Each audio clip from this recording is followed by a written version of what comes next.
asalaamaaleykum mbokk yi ñu ngi leen di siyaar bu baax leen jox seen wàccuwaay naka yi tey mbaa yéen a ngi am jàmm rek tey nag ñëw ak yéen ci benn listixaar bu leer te yéeme nag ndax tur bii moom kenn xamul lu muy tekki tur bi yéeme la waaw waaye di leen nuyu di leen wax bu leen fàtte abonné seen site Kéemaan Wala TV ñu ngi leen di waajalal yu yéeme yu garaaw yoo xam ne moom bu yegsee rek di ngeen xam ne xam-xam bi dinañ ko bokk ak yéen li leen waxoon ba léegi ñoo ngi ca waaw loolu moom na ngeen ko xam incha allah te it maanaam lépp lu leen jox li leen waxoon rek ba léegi ci la nekk lu leer ñi ciy liggéey it di ko dugalaat nañ ko dugal ci lu leer rek di ci liggéey bañ ko dagg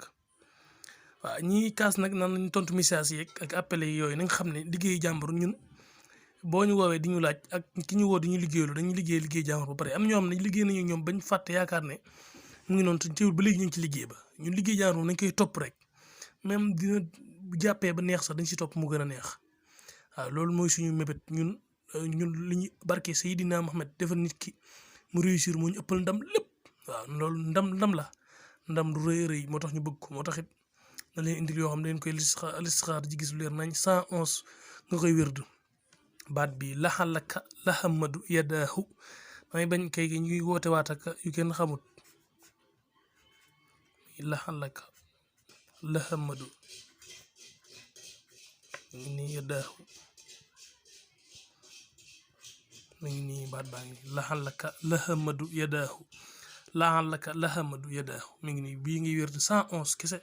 111 mi ngi nii 111 nga koy wérdu tëdd bu la neexee def ko say baaraam wérdu ko rek tëdd 111 waaw léegi ngeen gis ci kaw nag moom bokk ci lii mooy bayra tubaab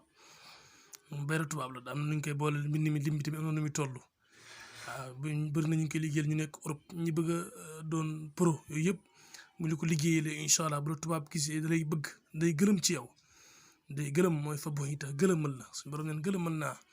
ñi nga xam ne dañoo wedde suñu borom da leen di gërëmal ci yow ba nga xam ne mbëgg gi ñu lay bëgg duñ ko tey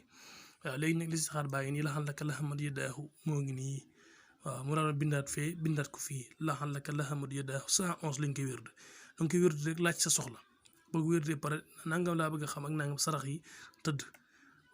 li moom jërut kenn di ma ci woo di leerlu moom xanaa laxalaka lahamadu yadaahu moo ngi nii ñi alkubeer lépp nii ni lañ koy wérdee 111 lañ koy wérdu laaj sa soxla tëdd incha allah jërë ngeen bu leen fàttee abonné seen site Kéemaan Wala TV yeneen yi nga ñëw ñun ak yéen di gërëm ñi topp site beeg ñëpp di gërëm ñëpp di ñaanal yàlla ñëpp am jàmm am taw féex ci barkeb Seydina Mohamed ak barke Sëriñ Tuubaa barke borom barke yëpp rek suñu borom defal ñëpp jàmm